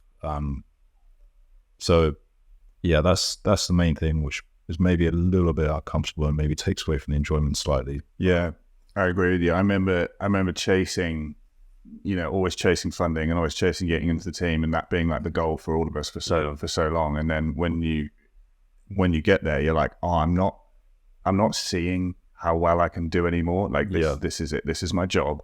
This is how I make my money. Mm-hmm. And my result at the end of this year is going to directly responsible for how much I get. And that's, it's a level of pressure that I think that's something that people don't understand. Certainly like coming to World Championships, like I'm not just racing for a medal. I'm racing for my next year's income. Yeah, exactly. And it's not necessarily like in your mind in terms of like, oh, I'm thinking about how much money I can make. But it's just an added level of pressure. You're right. I mean, it's never about the money. It's no secret that rowers don't make loads of money. So no one's there for the money, but at the same time, it's part of it. Yeah, you're not going to get the best performance if you have to have a job at the same time. So you want to be able to dedicate yourself fully just to the training and just have that singular focus. Mm-hmm. Yeah. So you did a couple World Cups in 22? Yeah, I did. Pretty poor start to my time in the team, really. What did I do? I did Serbia, which was my very first one. So my first race for juniors at senior, really excited going into it. In the quad, we came 7th at that one, which, isn't terrible. I'll take that as a first result. And then the next World Cup was Lucerne in Switzerland. Nice place to row, huh? Lovely, yeah. Oh, incredible. Just gorgeous. Like rowing, who was it who called it rowing Mecca? It might have been Crossy. Quite a few people, yeah. Yeah, really cool place. Very glad to have gone, but we did really badly there. We just didn't get it right at all and didn't make a final in the quad. And so, that was my 22 season. Did they not send a quad to Worlds? So they did. Matt Haley and George Paul were in the double at that point. They then put those two in the double with Tom Barris and Mahe Drysdale. In the quad, yeah. Yeah. And they sent that quad to Worlds, and they decided not to send a double that year. Having obviously felt disappointed with not being there in 22, how do you sort of turn that into motivation for the next season? It's somewhere we've all not had that selection for that crew that you wanted. Yeah. So I wasn't particularly disappointed with how I performed individually that season coming into the team. You know, I'd pushed on my ergo scores. I placed 4th at final trials that year. You know, again, same results as the Olympic year, but I was very happy to be in, you know, among the top scullers in the country. And so I thought I knew I had it in me. It made me more hungry. Similar to that, losing that first, you know, junior Henley where I snapped the blade. It's like, right, now I've got something to really prove. And so I hit everything super hard from the start of that season.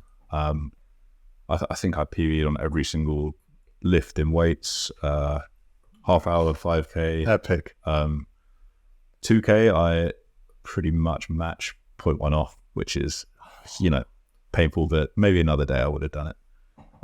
So then, you know, final trials selection comes around, and do well in that again, and get selected in the double for Europeans, which was the first race of the calendar that year. Mm-hmm. So in my mind, I was like, great, all this hard work's paid off. In a double with John Collins. Old man Collins. Yeah, you guys know. Yeah, because I started with him, and I'm now like the best part of 8 years out the back of my career, and he's still there. Legend. You should get like a what do you call it? Complimentary room up the mountain at Sierra Nevada for the amount of times he's The been. John Collins suite. Shout out, John, if you're listening. Legend.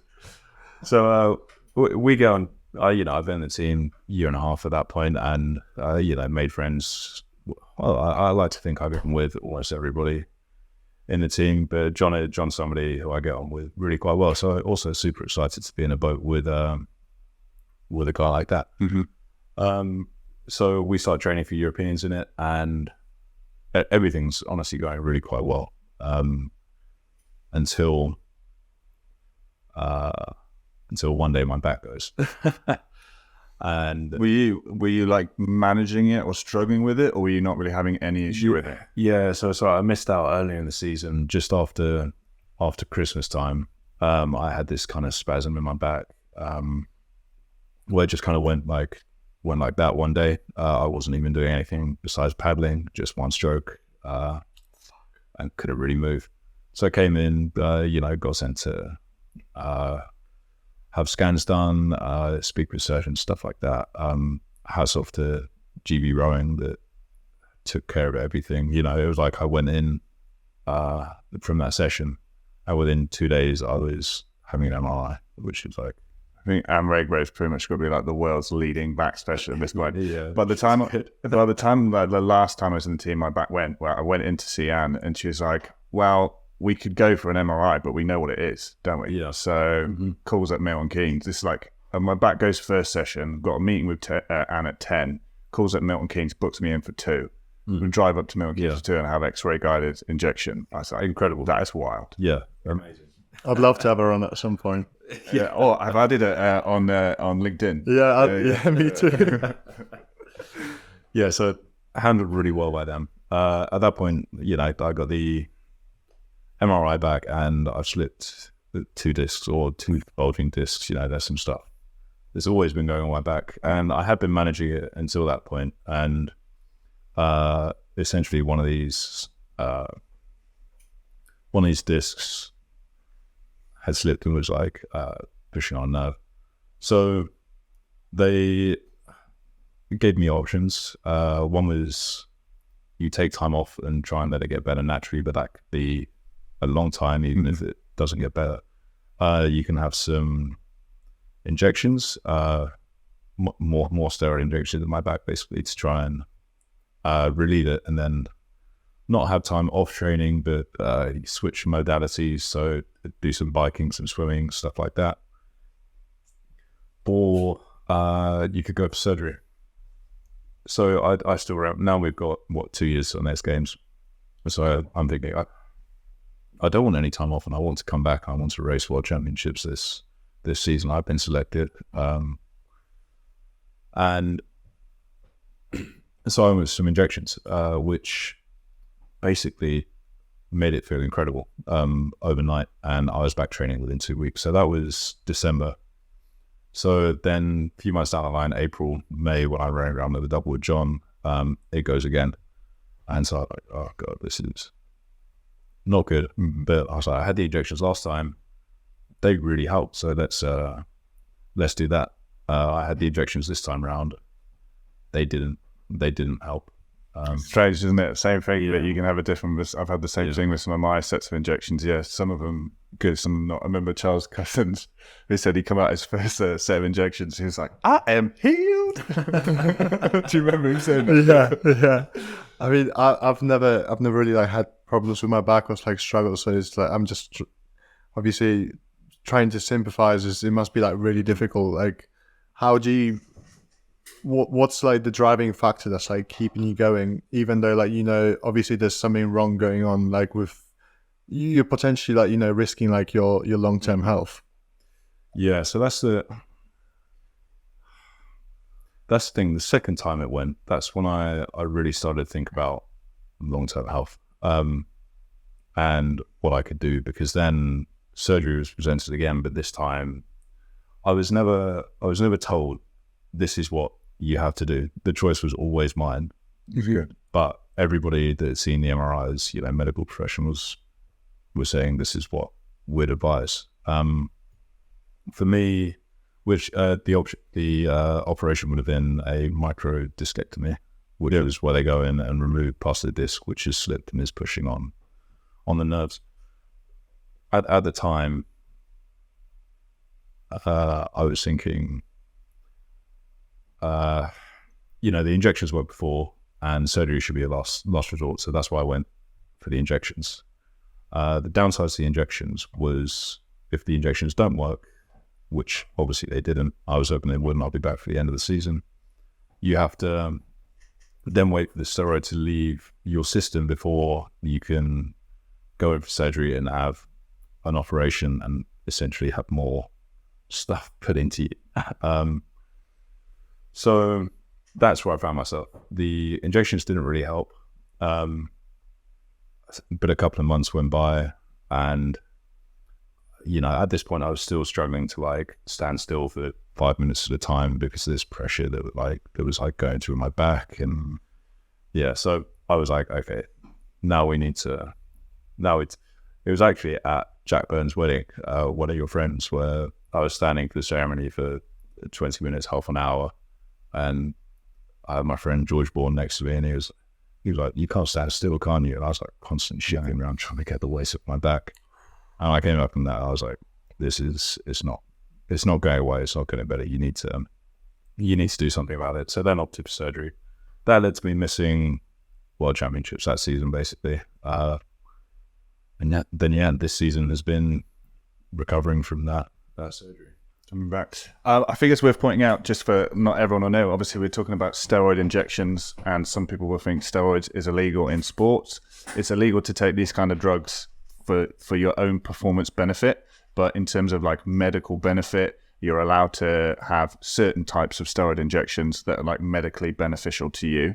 If you have that done, you then get given, do you still get a TUI? Yeah, that's right. Yeah. So therapeutic use exemption form, which basically says they got given this drug for this reason at this time, and it was for a medical purpose. It wasn't just for a performance gain. There's certainly not anyone in the team just going around firing. It's all very highly controlled. Like I said, team doctor Anne Redgrave, Steve Redgrave's wife, Rora herself, has been the doctor in the team for like forever. So yeah, just worth mentioning that in case I've noticed sometimes we talk about things and I think, we should explain that a bit better. That's a really good point. I'm glad you said that. Yeah. Silly question. Yeah. Also, if you're having these kind of injections, it's unlikely that you're going to be rowing or racing. Anytime soon. You're barely walking. Yeah, it's not a performance thing. So here's a silly question: do your delts get any bigger? No.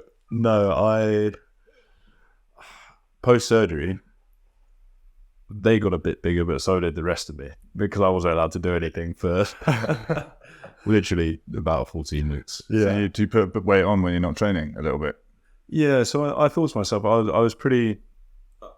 was taking things day by day. Like mentally, I was sound, but I was also pretty unhappy to have missed the last season. I was like, there's no point beating yourself up about being really strict with the diet and stuff like that now. So I definitely didn't like gorge or anything like that, but I just relaxed with like, I didn't beat myself up about food. Did you go on a Harry Leaf diet?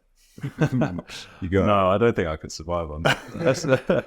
No, it's a good point. I think you've like, I'm impressed all the way through your career. Like you've made some really good moves, like, you know, talking yourself into final trial, making sure you weren't upset with that time trial result that you said about, making sure that the things that went wrong you used to fuel the hunger for those targets. And then again with this, it's like when you're recovering, recover, do it 100%. And like when you're rowing, row hard, but when you're recovering, make sure you recover. Yeah, thanks. Honestly, yeah. There's not a lot of other, you know, there's so many of us have made so many more mistakes than that and put pressure on ourselves that we didn't need to and stuff. So it's really cool to hear you doing. It's like a really rare perspective to like have an athlete and just come to like those types of like big decisions like from such a point of maturity. Yeah. Thanks, Pete. So yeah, I mean, also I have always been able to put on weight, but also lose weight really quite easily. I mean, I don't know how easy it will be to lose it if I'm not doing 3 sessions a day. Rowing, but it's always come off very quickly when I've needed to. So I wasn't overly stressed about that. But yeah, I did put on a few pounds for surgery. So the back's kind of feeling good now. It's holding up. Yeah, it's holding up, and I mean, you know, while there was that 12-14 week period post surgery where I couldn't do anything. Yeah. When I say anything, I mean training. Yeah. Like I could go for like a couple of days after, I was going for like 10-minute walks and like building that up. But it was 12-14 weeks because they were letting not only the external scar heal, but internally let my spine heal as well from the surgery. So 14 weeks of no training. After that, it was building up very slowly on the bike and in the pool. No weights for even another couple of months after that. So you swimming in the pool or aqua jogging? I'd get in the pool for 5 minutes and then go in the sauna in the steam room. Nice. No, I was swimming. That's good. Oh man, I had to do aqua jogging for a long time. Oh really? It is, isn't it? You don't realize how much it compresses your chest. Absolutely. Yeah. It's almost like if you were like, I guess it's similar to if you row and you like holding, you know, like when you hold your breath at the start and then you realize, Jesus, I shouldn't have been doing that. Yeah, it definitely took a while to get used to. Yeah. But no, I really enjoyed it at the end, which is good. Talking about breathing in the pool, did you ever get in the pool in Sierra Nevada? Yeah. This is an altitude camp that we go on with GB, and it's just some, 2,320. Yeah, you got it. It's on the sticker. Yeah, we talked about this the other day. Yes, meters up the mountain, and they got an Olympic-sized pool. Yeah, and it's hard to breathe up there because the altitude is the whole reason you go up there. But the swim sessions, it's like being a pretty competent swimmer. You get in and go to swim at length, and by halfway, you just feel like you're drowning. It's terrible. I don't think I could survive. Like I can't swim properly either. Like even in normal conditions. Did you do like the Sierra Nevada Olympic thing at the end, like the? We didn't do that. Didn't do that. No. So they used to do that, like on the under 23 camp at the end, they do, you know, like a running race, a swimming race, that, all the different things, push-ups, pull-ups, like a little obstacle course. Yeah. And so we did like 2 lengths as a race, and then we did like a hold your breath race, or like hot distance. How far can you swim underneath? Everyone's like, people taking it ridiculously serious. So this is like end of day, last camp, really doesn't matter. There's like people in the corner like trying to hyperventilate to like get more oxygen in, like, oh my God. And then so people get someone gets to halfway, 25, 30, 35, 40 meters, 45 meters. And Matt Roster's been like hyperventilating. This guy's got a big chest anyway. He's going for it. He says, I reckon I can get 50 meters. Like 50 meters at ground level is a pretty decent effort. Yeah, absolutely. So at altitude. So he goes off. The seniors were there as well, actually. It was a camp when there was like the 2 of us there together. Mm-hmm. He goes off He's like getting really, really, really, really close, and then he gets to about 5 meters to the end of the pool. He like pops up, like doesn't really take a breath, and then just like passes out and goes underwater. Luckily, Shep and Tom James are both stood up there. Both Shep and Tom James straight in the pool, like full clothes, everything. Just jump in the pool, pull this kid up. Like, maybe this is why you don't do this competition anymore. Because like pushing the limits and like just thinking, Jesus Christ, that guy nearly died underwater there. Credit to Shep. Oh yeah, legend. I think we all took the piss. Like, oh shit, get it.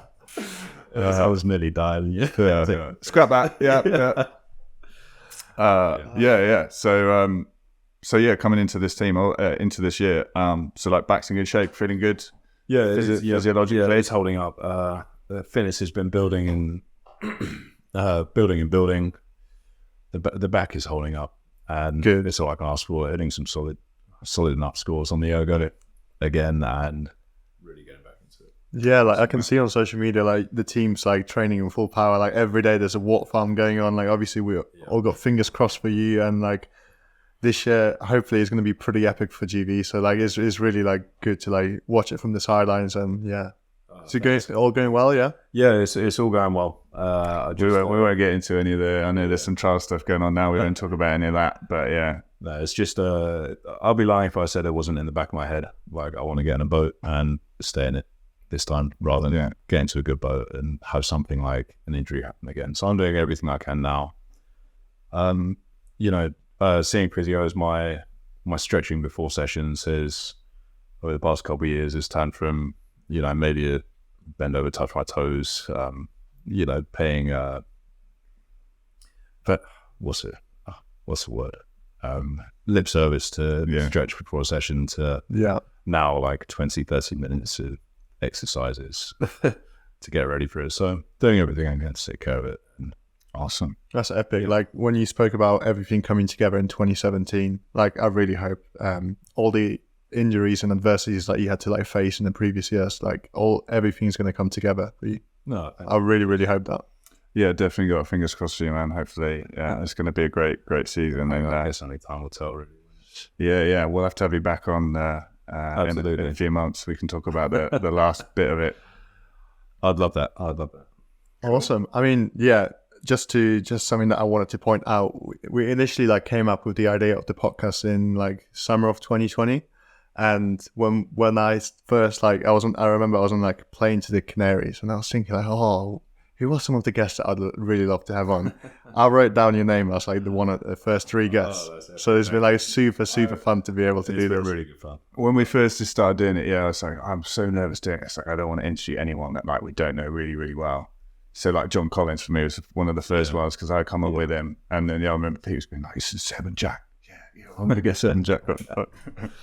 No, it's great. You guys are like a great job, and thanks, man. Giving the rowing world some entertainment. It's pretty good. Appreciate it. Also an inside look. I mean, like it's great hearing everyone else's stories, and you make it very relatable. Yeah, I think this for me. I struggled a lot in certain parts of my career with injuries and things like that, and I think a lot of it I struggled so much more because I wasn't talking to anyone. I didn't feel I had that sort of imposter syndrome. I thought I was like the only one going through it. That's exactly it. Yeah, so I think it's really important, like certain things that have come up, like number one, I think people think that like all Olympians are like born into a rowing dynasty, and it's not. There's so many high level athletes we've spoken to have like just fallen into the sport by accident and just kind of found love for it. And there's the other kind of thought that, everyone who gets to the top, they must have had an easy ride. No, everyone has injuries, everyone has struggles, everyone has races where things go wrong. And I think the more we can kind of share that, like even if it's just a couple people struggling in their career who can be like, okay, I'm not the first, I won't be the last. So hopefully. Yeah, you're exactly right. I mean, rowing is I've always said this, it's a strange sport where the people you're training with every day, your teammates, are also the people you're competing against. Yes, you always have your shields up. Yeah. At the same time as being friendly with the people that you're training with. So I think that's maybe why it's hard to, admit that maybe you're struggling or you have an injury or something that could be viewed as weak. I mean, which is ridiculous because some of the, the people that you look up to, all of them have had struggles and injuries, like you say. maybe needs to be normalized a little bit more. I think I've said this on the previous episode, but the part of every hero's journey is that they struggle and they go through adversity in order to then have a really good thing. Yeah, go and if happen. it was easy, it wouldn't be worth it at the end. The thing at the end is that the struggle that makes it worthwhile. And I'm glad I really appreciate your kind words as well, because I'm still sat here like I've not really done much in the rowing world as far as like people are concerned. But the imposter syndrome is big, but like I'm just holding up my own with the tech side. So, well, I mean, I know the training you did at Leander. You got your fair taste of it. Yeah, Lavinia pushing us hard, along with Tom.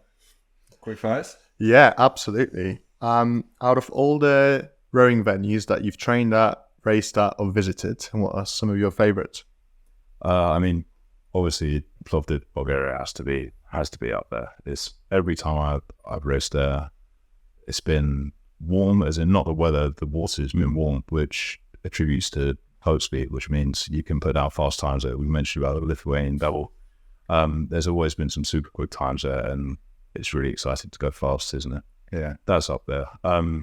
I mentioned my time in Philadelphia. The rowing there attributed to me falling in love with that stretch of water, the Schuylkill, which is a pretty famous stretch of water. You have Boathouse Row. There's 14 boathouses on it. Wow, 14. Yeah, that's right. University of Pennsylvania, that is. Vesper, Temple, St. Joe's Prep. You have high schools up to clubs which are, the almost the training ground for guys trying to get into the US team. So you have school kids to Olympians training on that stretch of river, and it's a very cool place to row. Wicked. If you were to repeat one race or one event when you're 60 or 70, what would it be? That's a very tricky one. My favorite race has to be. You see, I'm gonna get my friends to message me after this from whatever race I don't say and say I can't believe it wasn't. But you can mention both. Yeah, you've got to. The year with Sam and the double was obviously special. That will always be one of my favorites. The year I had at Temple, that big race of the calendar was Dadville's at the end of the season, and like I say, I fell back in love with rowing again. Like my coach, like still a great friend to this day, Brian, and the guys on the team all made that year a special season in general. But this one race at the end of the year, we hadn't had the most successful year in terms of racing. We got a couple of seconds, a couple of thirds at different regattas, something like that. We weren't overly confident going in, but all of us, the 9 of us in that boat, and Brian and the other coaches knew that there was kind of something bubbling under. And then the week before with that race, Brian lost his mother. So our crew go and pay our tributes at the service, and then we go and race, and we basically shot out, led the entire race. Won the race. It's something they hadn't won in 20 years, first time in 20 years that we won that race. And going to the stage, and hugs and whatever. And then one of the other coaches goes into the bow of the boat and pulls out a picture of Brian's mother, who he's just lost the race before, the week before. And it was just one of those, like, everything aligned on the day. We'd had this special year, something terrible the week before. It's just one of those moments where it's like, that's a fairy tale. That's awesome. Fairy tale end. So that's probably my favorite race. Again, still friends with all those boys to this day, and all the coaches. So special year. That's beautiful. I'm going to give George Clooney a call because he's got another film to make. That's banger. Yeah, mate, that's awesome. That sounds awesome. Question I ask: if you could travel back in time to the age you were when you really first caught the bug for rowing, what advice would you give that kid? It's a good question. I feel like I've still got a lot of learning to do myself right now. We all do. We all do. I think don't get ahead of yourself. It's a long game. As always, in a rush to do the next thing, I'd enjoy the moment. That's what I would say. Don't always be thinking. Nice. That's great advice. Yeah. I've just got one last question. Who are some of your rowing idols or people you've looked up to during your career? Rowing idols. I hate to say this, but when I was a kid, it was never necessarily the guys in the team, and that, you know, I say as a kid, as a young man, I didn't even realize it while it was happening. But like I mentioned, being at Leander with Jack and Angus, it's that group of boys that are just slightly older than you, that have done what you want to do. Mm-hmm. And I know Jack's going to take the piss out of me for admitting that now, but they were always the ones that I was like, they're doing this, maybe I should think about doing that, or, you know. So probably, yeah, Jack and Angus is, I reckon. Maybe not idols. That's a bit too. No, yeah. This is the thing. Yeah. This is this is the interesting thing. We ask this question every time, and you expect people to be Hodge and Reed or Redgrave and Pinson, and those names get mentioned as sometimes maybe being like when the first Olympics that someone saw, like, that was the guy I saw. But way more people will mention people that they rode with, like Dave Bowell talked about Al Sinclair, and there's so many others that I can't remember, but. Yeah, I think that's really interesting. That's something I wouldn't have thought before we started this. You do draw so much more from the people around you. Absolutely. Another one in that group at Leander at the time, he was just sweeping and wasn't a scholar, so not in our immediate circle, is Stuart. And I have to give him a mention. He was he was great. A good friend. We played golf the other weekend. I don't look up to him as much anymore. Not on the golf course. No, but while we're rowing, he was great to have around, and always was willing to give advice, help you out. You know. Super. I just remember his smile. Like, super positive, isn't it? Like, always have a big smile on his face. Yes, he was great. He was another one. I watched him struggle with injury for the best part of 3 years during Olympiad, and, you know, like you say, you don't talk to people about it, but I saw him doing it. I saw him putting in the miles on the ski erg every day or the bike, and he's definitely a good role model within the sport. Yeah, I love that. We were at Caversham the other day. I was fixing the ski eggs, and you know, the old grey one that's like on the thing. Like, I sent a picture to Al Sinclair because he was telling about how much many miles he's put in there. He's like, "Oh mate, like I can hear the sound it makes now, because that one goes like dunk, dunk, dunk." So I made a little video and sent it to him. He was like, "Oh, the memories." Yeah. And as for Jack and Angus, I think you're gonna get a message after this that's gonna read something like. Yeah, I will. I absolutely will. Epic. No, Seb, this has been awesome. Thank you so much for your time. Like, I wish you all the best with training, all the best with like keeping your best health, and just really looking forward to this season. At some point, I'd love to have you on again. And it's just been great to catch up. Thanks so much. It's been a pleasure. I'd love chatting with you guys. It's been really good. Awesome, man. Yeah, we're rooting for you. So fingers crossed. See how things go. Thanks, guys. Cheers. But as for today, this concludes everything for this episode. So on that note, easy there. Cue the music.